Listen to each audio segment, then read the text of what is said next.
pola penyalurannya itu dari kuartal 1, 2, dan 3 itu cenderung lebih besar gitu. Bahkan nih kemungkinan nanti di kuartal 3 ini adalah peak ya, peak akselerasi belanjanya. Jadi kalau kuartal 1 900, kuartal 3 ini kemungkinan bisa sampai 1000. Kalau terkait dengan pandabungan tadi seperti mention itu kan part dari Kementerian Keuangan dan juga pemerintah itu untuk menarik flow foreign currency, valuta asing yang dimana kan itu untuk support si devisa which is itu positif gitu. Jadi sebenarnya sejauh ini tuh sudah banyak terobosan baru. Tadi seperti yang di-mention ada swap hedging lindung nilai untuk investor asing ya. Karena kan dengan fasilitas insentif ini kalau kita lihat setidaknya ini bisa satu sisi signaling lah ke investor asing kalau pemerintah itu mendengar dan juga memperhatikan gitu kan. Nah, jadi sih sebaiknya kita juga mengapresiasi ya dengan Bank Indonesia dengan menjaga kestabilan nilai tukar rupiah. Kemudian juga kalau kita lihat tadi sudah suku bunganya udah naik, tapi kalau kita lihat potensi kedepannya dengan rupiah yang udah stabil dan juga insentif-insentif likuiditas yang diberikan dan untuk sektor-sektor yang prioritas gitu ya. Jadi kalau kita lihat sih positif.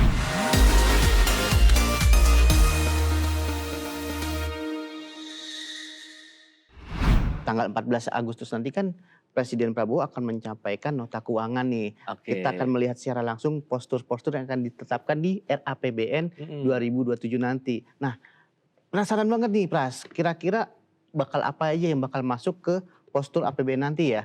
Kira-kira gimana Pras? Nah kalau menurut saya sih nggak akan beda jauh sebenarnya ya apa yang akan ditargetkan di tahun 2026 kecuali memang dari sisi pertumbuhan ekonomi karena kan target tahun ini 5,4% di 2026. Tahun depan diharapkan bisa 6%. Nah tapi dengan tantangan ekonomi kita tahu daya beli masyarakat, aktivitas industri kita tahu juga PMI juga masih fluktuatif. Nah ini apakah bisa nih menjadi satu booster lah kalau misalnya kita bicara mengenai kekuatan APBN di tahun depan ini bisa mendorong ekonomi kita begitu. Nah dengan tantangan-tantangan yang ada dari kondisi konsumen yang masih berat seperti langkah ini, terus kondisi geopolitik, nah pasti penasaran banget nih kira-kira akan seperti apa nih pihak perbankan akan menanggapi nota keuangan nanti nih. Nah di sini sudah ada langsung nih Mbak Hosiana Sitomorang selaku ekonomis dari PT Bank Danamon Indonesia Tbk. Selamat datang Mbak Hosiana. Selamat datang, terima kasih. Terima kasih juga atas kehadirannya Bu Hosiana. Ini menarik kalau kita sudah disampaikan gitu. Ada nota keuangan yang akan disampaikan oleh Presiden nih tanggal 14. Nah kalau misalnya kita akan review terlebih dahulu ya terkait dengan bagaimana sih APBN 2026, posturnya, pemanfaatannya. Nah ini dari kacamata ekonom seperti apa Bu? Iya, jadi sebenarnya sih kita melihat sudah relatif jauh lebih baik ya, karena ada beberapa indikator yang kita bilang bisa lebih baik. Jadi ya let's say ada dua. Yang pertama adalah dari belanja itu sendiri lebih besar ditargetkan dari tahun lalu, dan yang kedua adalah defisit fiskalnya yang terkendali gitu. Jadi kan kalau kita tadi ke poin pertama, lebih besarnya dalam konteks seperti apa. Jadi kalau kita lihat kan per tahun 2026 ini tuh pola penyalurannya itu dari kuartal 1, 2, dan 3 itu cenderung lebih besar gitu. Bahkan nih kemungkinan nanti di kuartal 3 ini adalah peak ya, peak akselerasi belanjanya. Jadi kalau kuartal 1 900, kuartal 3 ini kemungkinan bisa sampai 1000. Berbeda dengan tahun-tahun sebelumnya yang kayaknya di second half itu baru diakselerasi. Jadi harapannya tuh lebih targeted dan dampaknya tuh lebih mendorong ekonomi momentum. Yang kedua tadi defisit, biasanya kan karena baru didorong di semester 2, akibatnya tuh defisitnya nanti di kuartal 2 tuh langsung melebar signifikan, langsung di atas 2%. Kalau sekarang kan per relasi Juni aja baru di minus 0,8%. Jadi ini memang menjawablah tantangan yang seperti sudah disampaikan oleh beberapa lembaga rating. Tapi kalau kita lihat nih kan kuartal 2 kemarin udah diumumkan ya secara pertumbuhan kan 5,29%. Nah kalau misalkan kita lihat dari realisasi penerimaan negara, belanja pemerintah dan defisit anggaran yang sudah terjadi saat ini, kira-kira indikator yang perlu menjadi perhatian dari mungkin dari pelaku pasar ini untuk ke depan dan pantauan di nota keuangan akan gimana nih kira-kira?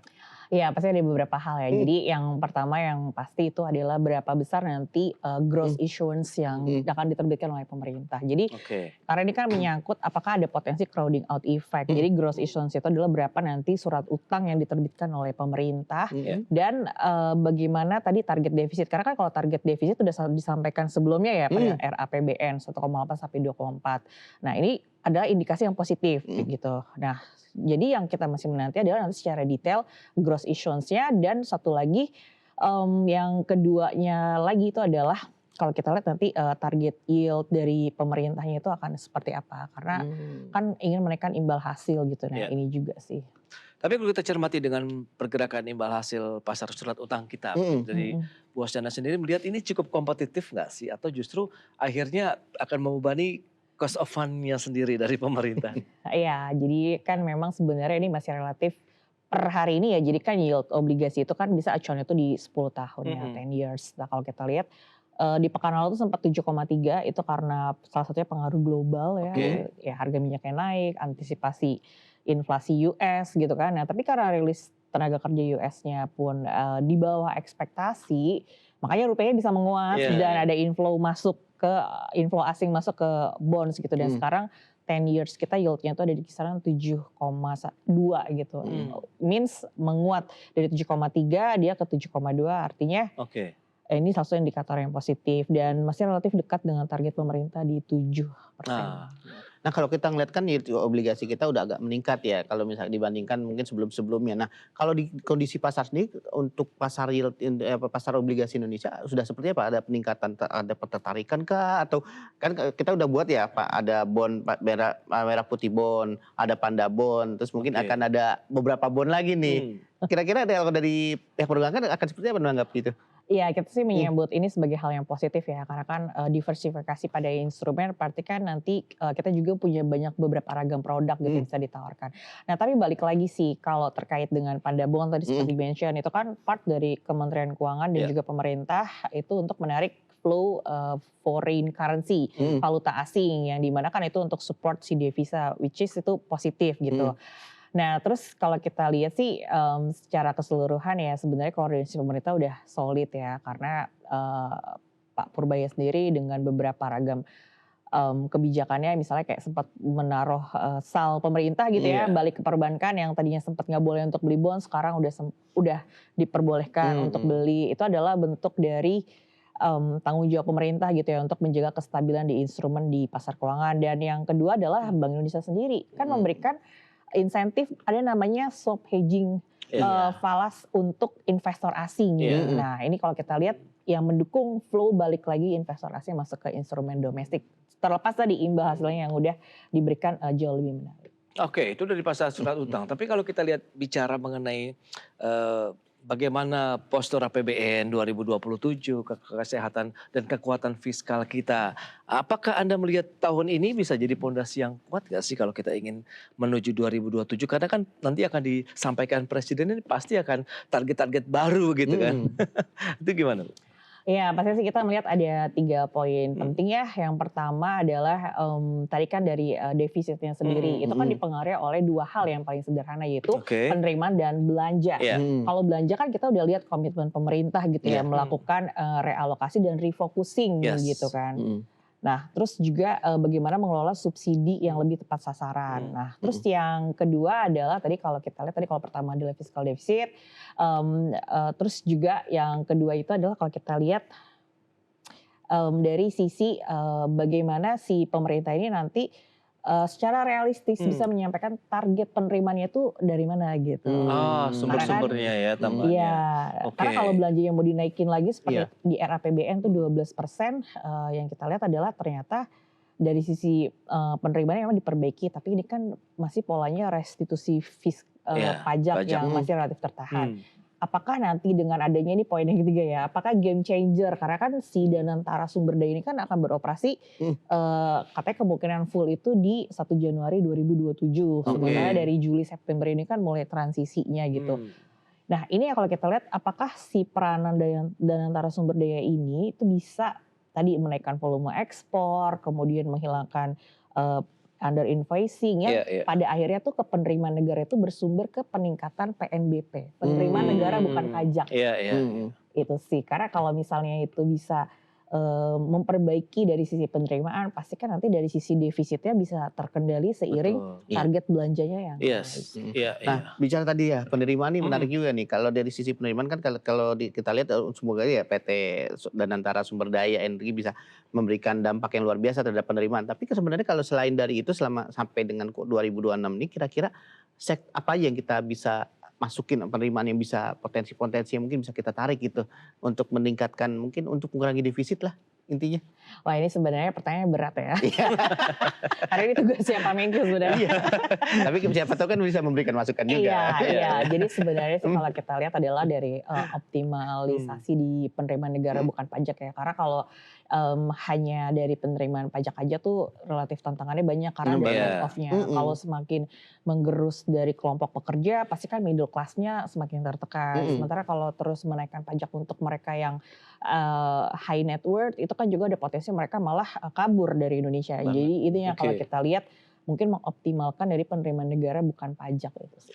Iya, shadow economy juga lagi disasar, kemudian digital juga sedang disasar. Nah ini kan berarti sebenarnya masih ada peluang dari pos-pos baru nih untuk penerimaan pajak kita, baik yang mungkin tadi PNBP atau yang pajak. Nah menurut Anda ini masih bisa dikejar, masih bisa dioptimalkan nggak sih? Atau karena kan ini kan ada benturan, bukan benturan sih, lebih kepada resistensi begitu. Mereka nggak siap nih untuk menerima bahwa mungkin usaha mereka, sektor usaha mereka kena pajak gitu sekarang. Betul. Jadi kan kayak yang terbaru ini kan penerimaan negara dari pajak untuk e-commerce ini kan ditunda ya. Iya. Nah sebenarnya ini katalis positif ya, karena kalau saya juga sebagai pengguna e-commerce gitu ya juga suka ngedenger gitu kalau misalnya kalau hal ini diterapin itu dari sisi biaya mereka untuk menggunakan e-commerce ini menjadi tidak kompetitif gitu. Jadi kan kita sementara dengan e-commerce ini kan sangat terbantu ya, baik dari sisi harga yang lebih kompetitif maupun juga dari kemudahannya. Nah kalau misalnya ada potensi dari penerimaan pajak di beberapa sektor, ya sebaiknya sih nggak yang langsung berdampak kepada konsumsi masyarakat. Gitu sih, karena nanti multipliernya mungkin dampaknya bisa jadi lebih sistemik kalau langsung kena ke aktivitas konsumsi masyarakat. Kontraproduktif lah ya jadinya. Iya, itu sih. Oke. Nah kalau kita lihat kan juga masih ada tantangan nih untuk mungkin ke depan ya. Walaupun dari The Fed sendiri sudah agak dovish nih, udah tidak terlalu tidak terlalu menaikkan lagi kenaikan suku bunga, kekhawatiran udah mulai mereda di sana. Tapi kan masih ada beberapa tantangan lain, mungkin dari harga minyak dan lain-lain. Nah, kira-kira strategi apa yang tepat dilakukan oleh pemerintah nih dalam menghadapi tantangan global ini nih untuk menjaga kondisi fiskal kita? Iya, jadi sebenarnya sejauh ini tuh sudah banyak terobosan baru. Tadi seperti yang di-mention ada swap hedging lindung nilai untuk investor asing ya. Karena kan dengan fasilitas insentif ini kalau kita lihat setidaknya ini bisa satu sisi signaling lah ke investor asing kalau pemerintah itu mendengar dan juga memperhatikan gitu kan. Nah terus yang kedua, suku bunga kita kan udah naik 100 basis, sekarang udah di 5,75, sementara The Fed kan masih uppernya itu masih di 3,75. Which is kita spreadnya udah lebar nih, sekitar 200 basis point atau 2% gitu. Nah tadi sih kalau kita lihat adalah bagaimana pemerintah ini membangun kredibilitas bahwa policy kita ini pro market dan juga lebih mendorong dari kepastian. Kepastian artinya misalnya tadi defisit fiskal kan kalau kita lihat ke sisa akhir tahun 2026 kemungkinan ini tercapai ya di bawah 3% defisit APBN-nya. Begitu juga untuk guidance dari pergerakan instrumen di market dari yield obligasi, suku bunga, begitu juga dari nilai tukar yang kalau kita lihat memasuki Juni sampai Agustus ini relatif stabil bahkan menguat. Sekarang kan ada di 17.800. Ya 17.800, 17.900 untuk nilai tukar. Itu sih mungkin faktor-faktor makro yang perlu dicermati. Tapi kan kita tahu juga aktivitas ekonomi kita masih ditopang sebenarnya dari belanja, konsumsi masyarakat. Tapi kita lihat ini belanja pemerintah juga akhirnya berkontribusi dan cukup besar juga nih belakangan ini nih. Nah, Anda melihat bagaimana? Apakah di tahun depan ini masih perlu kita jaga atau justru ditingkatkan, atau kita masih bisa mengandalkan aktivitas konsumsi dari masyarakat sendiri atau dunia usahanya sendiri yang bergerak begitu, Bu? Iya, jadi kan memang kalau kita lihat kan dari rangkaian aktivitasnya ya, mulai dari pasca COVID, kita tuh lagi booming hilirisasi nikel, smelter di Sulawesi, Morowali, di Maluku gitu ya. Nah sekarang kan udah mulai beralih misalnya kayak ke bauksit ataupun juga masih melanjutkan nikel gitu. Nah terus yang terbaru kan juga ada beberapa ragam proyek, misalnya pembangunan kalau kita lihat ini kan untuk Masela dan Endi ya, untuk gas dan juga minyak bumi. Sebenarnya kalau kita lihat investasi sih juga seperti yang kalau kita lihat kan dari sisi investasi masih terus positif gitu ya pertumbuhannya. Nah tadi balik lagi gimana korelasi ini tuh ke dalam penciptaan lapangan kerja. Itu yang utama. Penting banget itu. Iya, jadi dengan adanya pekerjaan seperti yang dimention sama rilis data BPS terbaru kan sebenarnya unemployment kita turun, kemudian juga penyerapan tenaga kerja baik dari realisasi investasi maupun juga dari akselerasi belanja ini kan ada gitu. Betul, meskipun masih 7,22 juta ya yang masih belum bekerja.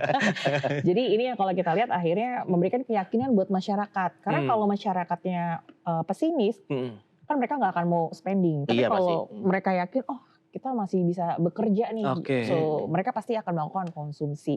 Jadi dari keyakinan masyarakatnya akan ketersediaan lapangan pekerjaan. Ini yang kalau kita lihat katalis positif. Nah tapi memang inflasi ini yang sebaiknya memang dijaga oleh pemerintah. Karena kalau misalnya inflasinya terjadi sampai kayak ke pangan ataupun ke transportasi, ini kan membuat jadinya porsi yang untuk mereka konsumsi berkurang. Tapi tadi kalau inflasi terjaga, porsi dari pendapatan mereka untuk konsumsi ini tetap bisa digunakan. Sejauh ini masih aman ya kalau kita bicara mengenai inflasi. Sempat kan kemarin secara bulanan deflasi begitu kan. Meskipun kita tahu masih inflasi juga secara tahunan. Tapi kan upaya pemerintah sebenarnya nih berhasil lah ya.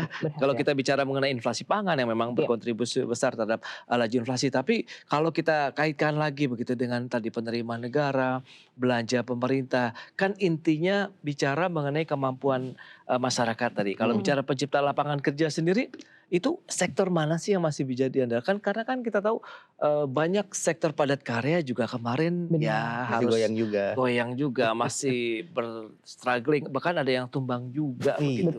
Betul. Jadi sih ada 3 sektor ya. Memang UMKM baru-baru ini memang terdampak, tapi secara overall keseluruhan itu lebih baik sih ya.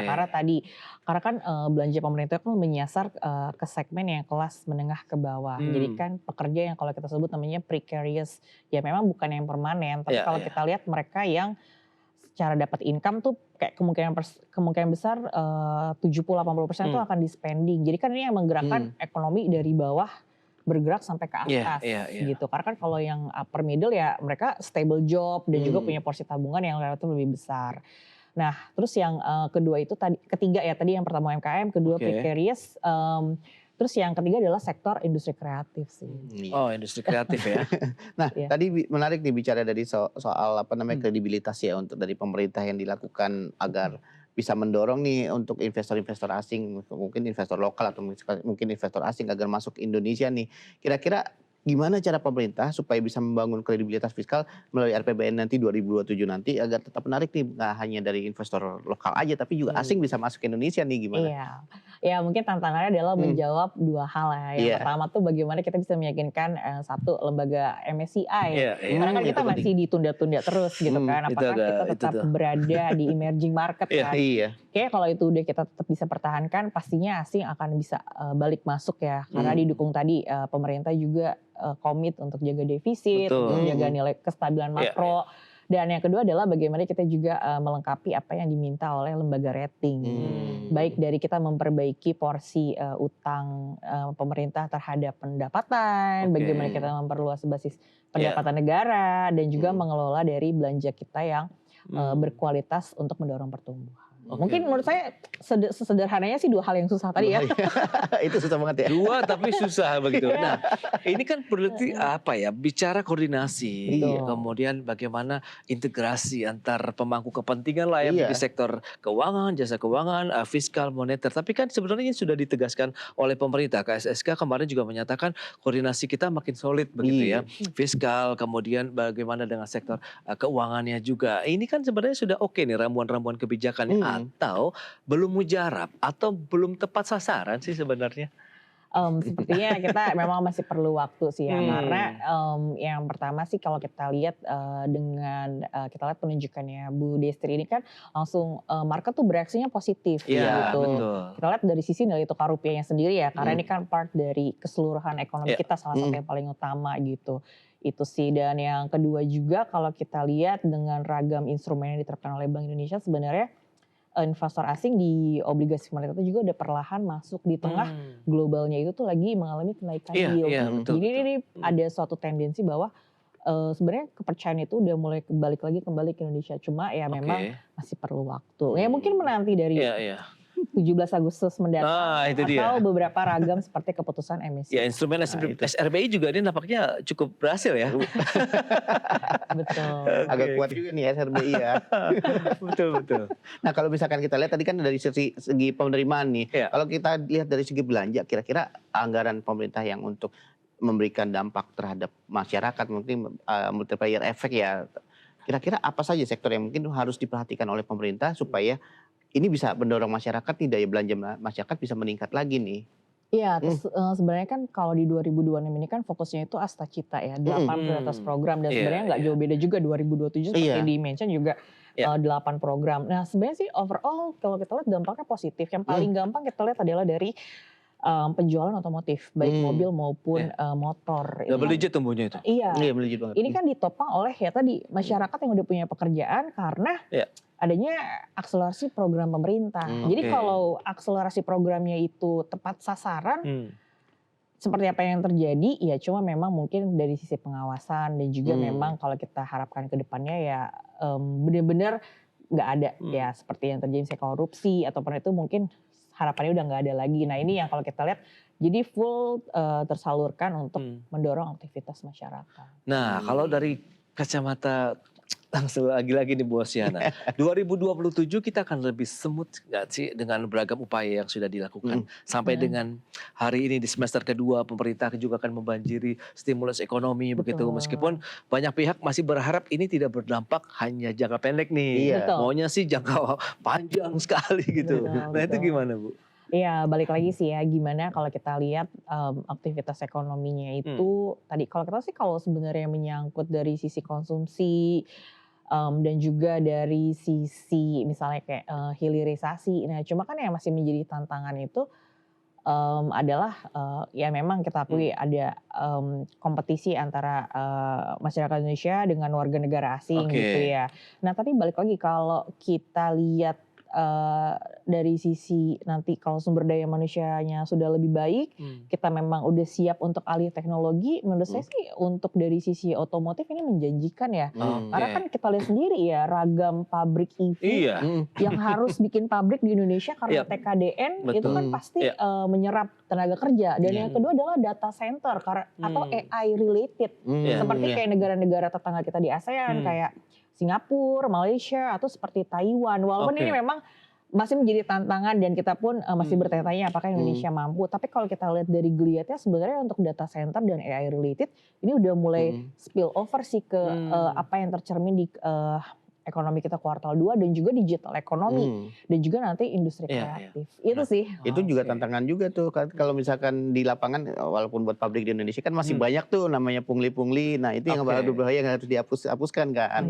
Tapi kalau misalnya kita berhubung dengan langkah-langkah yang dilakukan untuk menjaga postur APBN nanti ke depan ini kan banyak nih tantangan yang kita hadapi nih. Sekarang aja kita udah berasa agak berat tapi nah ke depan ini harus yang kita jaga apalagi nih?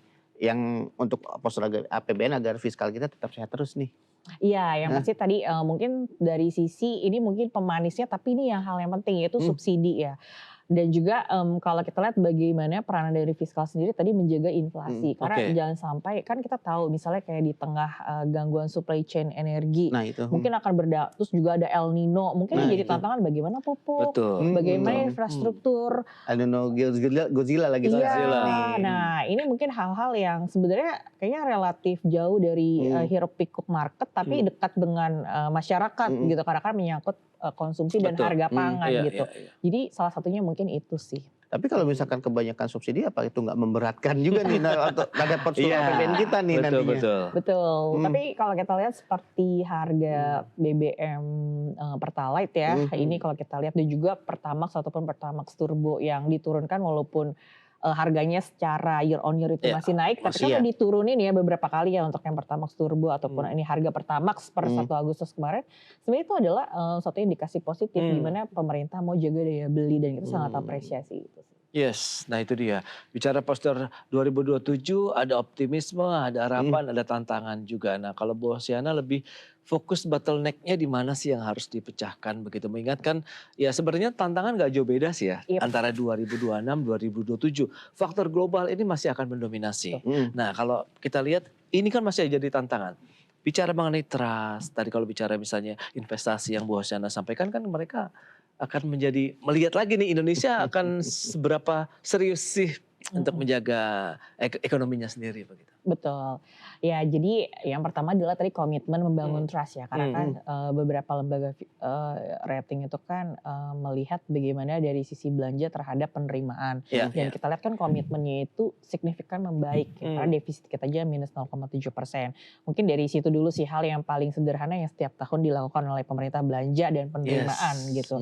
Terus yang kedua adalah bagaimana memang menjaga kestabilan makroekonomi. Nah sejauh ini kan yang berhasil itu adalah inflasi ya. Karena komitmen pemerintah juga tadi refocusing anggaran, ngejaga harga BBM dan juga memberikan subsidi untuk yang terkait pangan. Nah ini kalau kita lihat kan dampaknya positif karena kalau makroekonominya nggak stabil, gimana kalau kita lihat transmisinya ke konsumsi ataupun juga ke masyarakat itu sendiri. Itu sih, dan ini kalau kita lihat sudah membaik ya, walaupun memang tantangannya masih di nilai tukar. Global juga masih jadi tantangan ke depan. Iya, pastinya sih global menjadi tantangan. Cuma kalau kita coba mengakses ya, apakah US-Iran tension ini terus akan berlanjut. Tapi kan sepertinya udah hampir mencapai kesepakatan ya. Karena US sendiri kan terbatas budgetnya untuk terus melakukan eskalasi. Itu sih yang mungkin kalau kita udah di penghujung menuju optimisme yang lebih baik. Tapi tampaknya juga masyarakat dunia udah mulai siap ya menghadapi beberapa tekanan global kan. Kalau kita lihat kan udah beberapa konflik udah kita hadapi nih. Nah berarti kalau misalkan secara postur kita bakal lebih kuat ke depannya. Nah kita bicara lagi nih misalnya dari Bank Indonesia, kira-kira untuk dari Bank Indonesia untuk fokus yang dilakukan pada 2026 sisa tahun ini dan mungkin 2027 mendatang, kira-kira pelonggaran moneter apa yang untuk mendorong kredit ini supaya bisa tetap sehat terus nih? Iya, jadi sih sebenarnya kita juga mengapresiasi ya dengan Bank Indonesia dengan menjaga kestabilan nilai tukar rupiah, kemudian juga kalau kita lihat tadi sudah suku bunganya udah naik, tapi kalau kita lihat potensi ke depannya dengan rupiah yang udah stabil dan juga insentif-insentif likuiditas yang diberikan dan untuk sektor-sektor yang prioritas gitu ya. Ini kalau kita lihat sih positif dan terlebih lagi adalah untuk gimana meng-attract investor asing untuk masuk. Nah ini yang kalau kita lihat juga menjadinya tadi selain support untuk likuiditas juga support untuk gimana inflow untuk menjaga rupiahnya ini juga ada gitu langkah nyatanya. Kalau misalkan dari perbankan sendiri, kalau misalkan kita kan suku bunga udah mulai tinggi nih, itu juga sedikit memberatkan orang untuk memasukkan kredit. Nah kira-kira apakah ini langkah-langkah yang dilakukan Bank Indonesia sudah tepat atau mungkin harus masih ada kenaikan lagi berikutnya atau mungkin udah tahan aja di situ? Sebenarnya sih kalau dari likuiditasnya yang dijaga ample, harusnya sih ini kan sebenarnya suku bunga di 575 ini kan sebenarnya masih lebih rendah dibandingkan di tahun 2025 awal. Karena kan kita masuk 2025 itu dengan tingkat suku bunga di 6,25% gitu. Jadi kan ini udah lebih rendah 50 basis point. Nah tapi kan persoalannya apakah ada terjadi crowding out effect dengan instrumen pemerintah gitu, ataupun juga kalau kita lihat bagaimana target likuiditas ini digunakan untuk emang yang sektor berdampak baik terhadap penciptaan lapangan kerja atau yang dorong dari aktivitas konsumsi dan produksi. Iya, itu dia. Ini menarik. Jadi pengen nanya lebih jauh lagi nih, Mo. Mengingat kalau bicara mengenai aktivitas pembiayaan, undisbursed loan-nya aja masih tinggi. 2.000-an triliun nih, Bu Hosiana. Nah, ini gimana sih? Pelaku usaha ada yang bilang masih wait and see, tapi ada yang bilang mau ekspansi. Tapi uangnya masih belum dipakai. Nah ini gimana nih supaya mereka bisa tergerak juga nih? Iya, tapi kan kalau undisbursed loan itu bukan berarti tidak disalurkan ya. Itu kan ada dua sisi, permintaan dan juga supply. Nah kalau kita lihat kan sebenarnya dari permintaan aja tanpa harus kalau kita lihat bukan berarti undisbursed-nya nggak disalurkan. Tapi kalau kita lihat dengan apa yang terjadi aja nih secara year on year kan per Juni tumbuh 12% ya. Untuk kredit kan, kredit perbankan secara keseluruhan.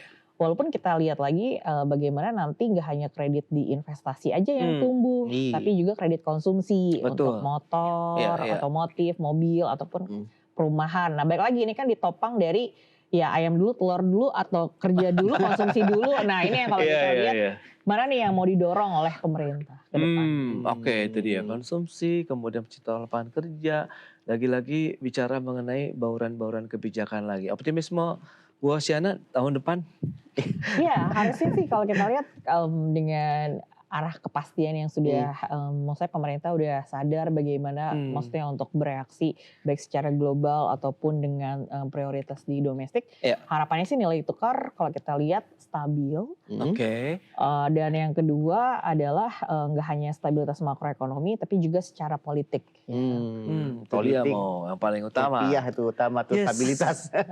Dan kondusivitas dari satu negara itu mencerminkan investasi juga kan yang masuk dan pertumbuhan ekonomi yang bisa terjaga. Nah, kalau dengan kondisi ya kita tahulah daya beli masyarakat ini masih terus dijaga, karena yang dikhawatirkan berikutnya adalah lebih ke dampak sosialnya nih ya di masyarakat. Tapi menurut Bu Asyana kita akan baik-baik saja di tahun 2027.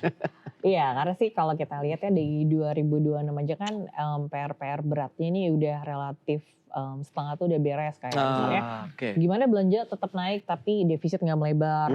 Terus harga minyak nih udah sampai sempat ke 100-120 tapi ternyata pertalite bisa dijaga. Betul, ini kan itu dia. Dari keseriusan untuk dua hal tadi, ekonomi dan sosial.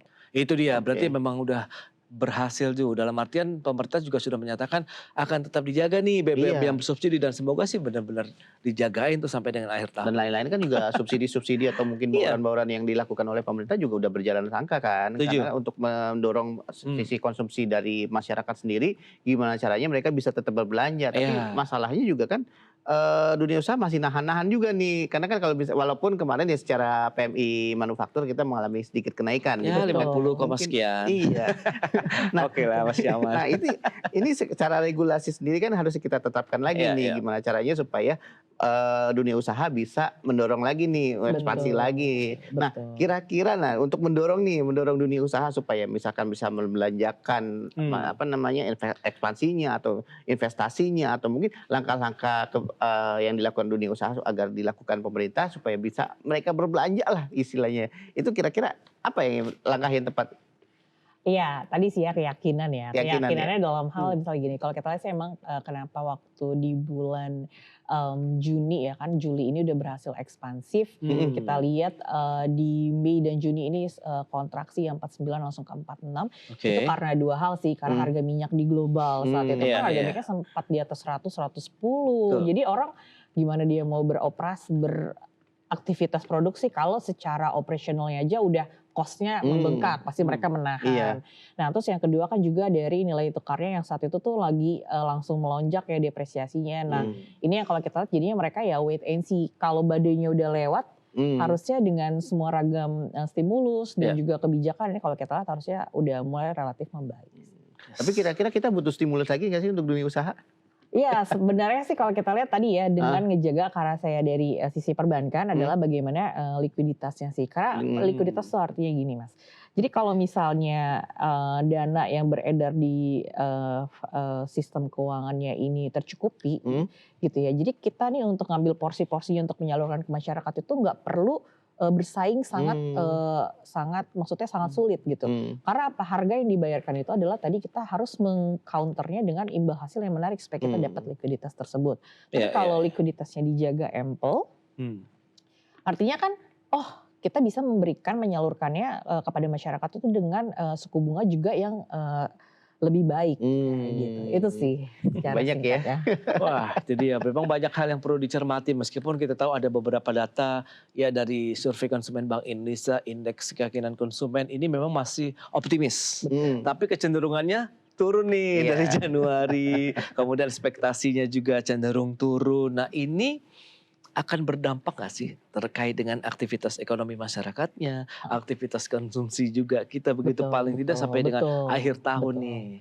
Iya sih, jadi kan karena itu kan untuk rilis bulan Juli ya, periode Juli betul, di pekan lalu. Itu kan sebenarnya kalau kita lihat dampak seasonal. Jadi kan memang setiap Juli atau Agustus tuh memang ekonomi relatif agak tertahan. Low season ya maksudnya. Low season, karena sebenarnya orang nih lebih fokus ngurusin sekolah anak, ngurusin uang kuliah anak, uang kosan anak. Itu lebih ke situ sih, karena hal-hal itu juga sih yang relatif dekat ya dengan apa yang kita temui gitu di momen-momen sekitar Juni, Juli, Agustus gitu. So that's why makanya belanja pemerintah juga ditargetkan tuh di kuartal 3 ini tuh lebih besar dibandingkan kuartal 1 dan 2 untuk nge-counter tadi potensi low season. Jadi supaya menjadi peak dari aktivitas ekonomi. Iya, sambil menjelang Nataru nanti nih. Iya. Betul. Karena momentumnya itu lagi yang hanya tersisa tuh. Kan udah disiapin juga itu. Ya kan? Stimulus Diskon lagi untuk tiket nanti ya. pesawat dan lain-lain begitu udah ada Betul. sih. Udah siap. Momentum liburan. Iya. Nah, bicara likuiditas tadi kan kalau pemerintah kan sebelumnya sudah menambahkan likuiditas bagi beberapa Betul. perbankan. Nah, kira-kira dorongan seperti itu apakah akan bisa berlaku untuk mendorong aktivitas ekonomi kembali untuk ditambahkan lagi atau apa yang ada aja dulu berjalan? Iya, mungkin secara sederhananya lah pengelolaannya sih. Karena dalam artian ya kan perbankan itu kan juga melihat gimana risiko dalam suatu sektor gitu. Tapi kalau sektornya itu ternyata sangat misalnya tuh mendapatkan momentum ya dari baik aktivitas global karena ada banyak tantangan ataupun juga dari dinamika prioritas program ke depannya gitu sih. Mungkin yang related terhadap konsumsi ataupun juga program pemerintah kalau kita lihat ya mungkin itu relatif lebih memberikan tadi penyerapan tenaga kerja ataupun multiplier effect sih. Yes, itu dia. Penyerapan tenaga kerja fokus kepada sektor-sektor yang memberikan multiplier effect ya, baik dari sisi serapan tenaga kerjanya, industri turunannya. Berarti sebenarnya banyak sih yang masih bisa dioptimalkan. Apalagi sektor UMKM yang memang menjadi penopang ekonomi Indonesia begitu dari beberapa tahun terakhir. Nah, kalau kita bicara mengenai sektor-sektor usaha yang masuk kelas menengah, kemudian mikro, ultra mikro nih Bu Hosiana. Lantas inikah yang menjadi tantangan atau sebenarnya ini yang jadi buffer ekonomi kita sih sebenarnya? Iya, balik lagi sih ya mungkin kita kan juga misalnya kalau kita mau pakai suatu produk pasti kan yang berkualitas. Nah, tapi kan secara perlahan kan fokus pemerintah kalau kita lihat juga kan gimana membuat nggak hanya pemerintah sih, tapi juga mulai dari akademisi kan juga udah mulai semakin aktif terlibat ya untuk membuat UMKM ini naik kelas gitu. Karena memang yang paling gampang adalah maksudnya kalau kita lihat kalau dunia usaha ini kan Indonesia ini relatif bukan sulit ya, maksudnya banyak tantangannya untuk berkompetisi supaya kita semakin naik gitu loh di dalam ekspor impor atau bersaing dengan kawasan ASEAN. Tapi kalau UMKM sendiri kan sebenarnya banyak hal ya, baik dari sisi konsumsi ataupun juga dari sisi industri kreatif. Jadi kalau kita lihat yang paling mudah digerakkan untuk menyerap tenaga kerja sih itu sih. Oke, terakhir nih. Kan sebentar lagi nih nota keuangan akan dibacakan nih untuk pertama kali. Nah, kira-kira harapan dari mungkin sektor swasta untuk dibacakan oleh Presiden nanti, harapannya untuk nota keuangan nanti akan seperti apa? Oke, ya harapannya sih yang pasti tadi ya dari sisi untuk menjaga kredibilitas dari pemerintah itu sendiri, harapannya itu memang tepat. Karena kan pasti masyarakat dan juga pasar ini kan menanti ada banyak ragam hal ya, baik dari sisi struktural pemerintah dan juga beberapa lembaga-lembaga pemerintah terkait. Ini kan pasti kita berharap apakah ada hal positif yang disampaikan. Selain memang kalau kita lihat adalah harapannya target-target yang disampaikan itu juga realistis gitu. Walaupun kita suka menyukai hal-hal yang penuh gebrakan, tapi berharapnya hal tersebut juga realistis. Ya, itu dia. Realistis. Optimis tapi realistis gitu ya. Itu dia. Stabil juga perlu dimasukkan juga. Iya. Stabil. Ya itu dia, memang menarik kalau kita bicara mengenai tahun 2027 mendatang begitu. Mengingat tahun 2026 ini tantangannya, dinamikanya juga cukup beragam begitu ya. Perang per Februari sudah meletus, kemudian ini memberikan satu dinamika yang baru buat ekonomi global maupun Indonesia. Tapi tadi dengan menatap tahun 2027 ada lagi nanti nota keuangan yang akan disampaikan. Semoga seperti yang sudah disampaikan oleh Ibu Hosiana tadi bahwa targetnya boleh nih optimis setinggi mungkin, tapi yang penting adalah tetap realistis dengan keadaan. Dalam artian boleh mimpi setinggi langit, tapi kita tetap menjejak bumi kita sendiri begitu ya, Bu Hosiana. Baik, terima kasih loh atas informasi dan insight yang sudah diberikan kepada Sobat Investor hari ini, Bu Hosiana. Terima kasih ya. Terima kasih. Thank you. Sukses Bu. Sampai ketemu lagi Bu.